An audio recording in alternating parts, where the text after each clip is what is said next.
obani yabazaala abatemu bakaana mubagala kulaba kitundu mukirye bagala kulaba ekitundu abali ekiwundu ajjayo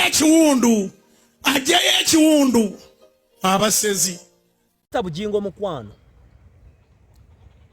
wasembeza bakayanja luli n'abantu bonna ng'ofunye obuzibu ababo ne batandika okwo kayanja agenda okuva ewo n'agenda ayogera ebigambaawo olw'enkoko gye baamuwa n'avuma abaana n'avuma omukyala atenze byesobola kukola kyokka ate kayanja asobola okugyewo n'omukwata n'essente n'okola ki n'omuwa naye njagala okutegeeza Pastor Bugingo nti nkwagala n'omutima gwange gwonna era oli musumba w'abalokole gw'ensaamu ekitiibwa era nzikiriza nti ojja kgenda mu ggulu n'obuweereza bwo omussaamu ekitiibwa kubanga ekkanisa ya Katonda ebanga transformer. Nze naleeta ekigambo ky'amasannyalaze nakola video ya Gravity ne Gravity nani ng'avuma Bebekulu n'embagayo 3 phase masannyalaze ne bakitwala ng'eŋŋombo.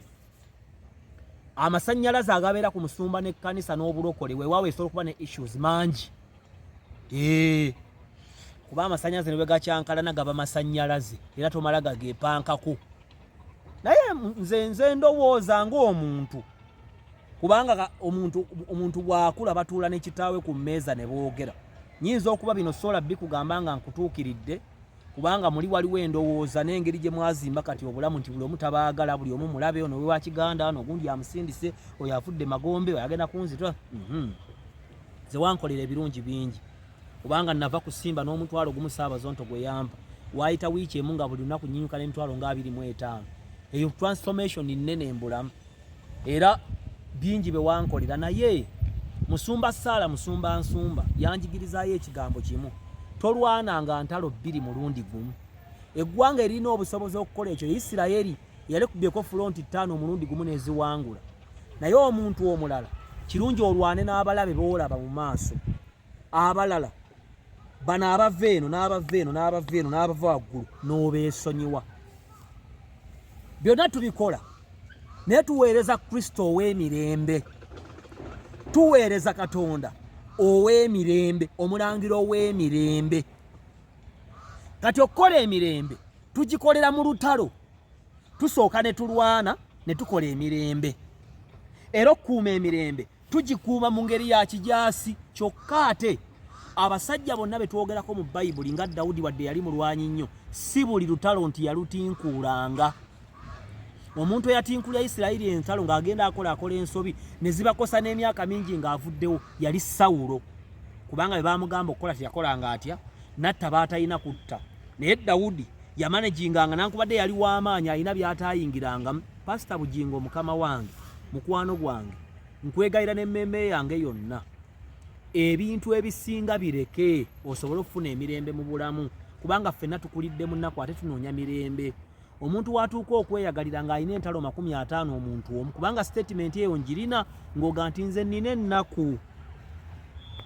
ennaku nabye soogera kyokka mu ebyo by'oyitamu mulimu bye weereetera.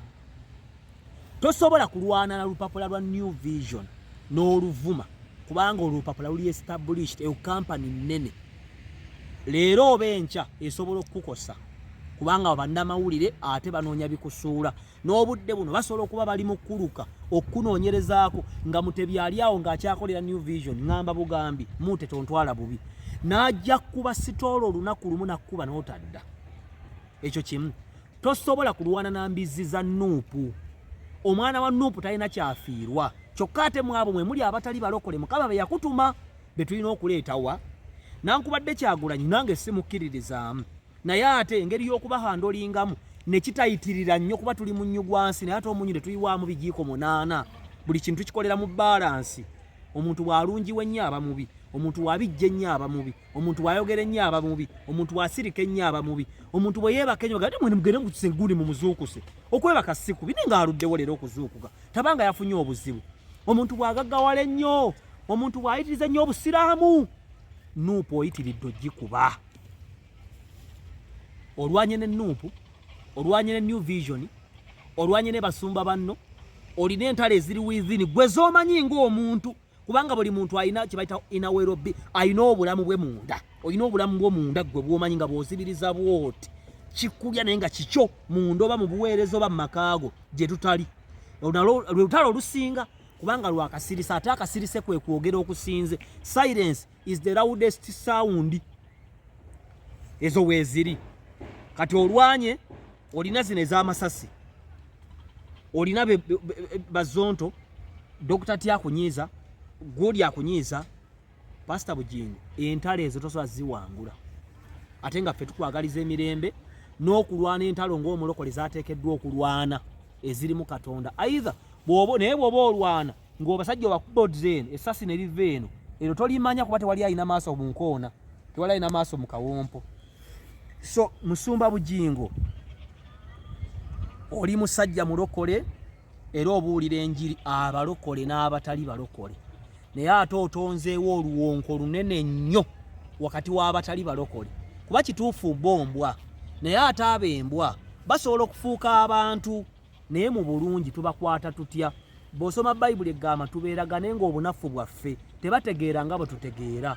Abannuupu boyinza okuyita embwa embizzi abasiru abagwagwa abannyoko biki bayinza okuba tebategeera nga bwe tukola ki nga bwe tutegeera naye ate ng'abo mw'obuwulira enjiri ne bajja eri Katonda kuba ggwe oyimirira wabweru wa lusiisira n'obayingiza eri Kristo.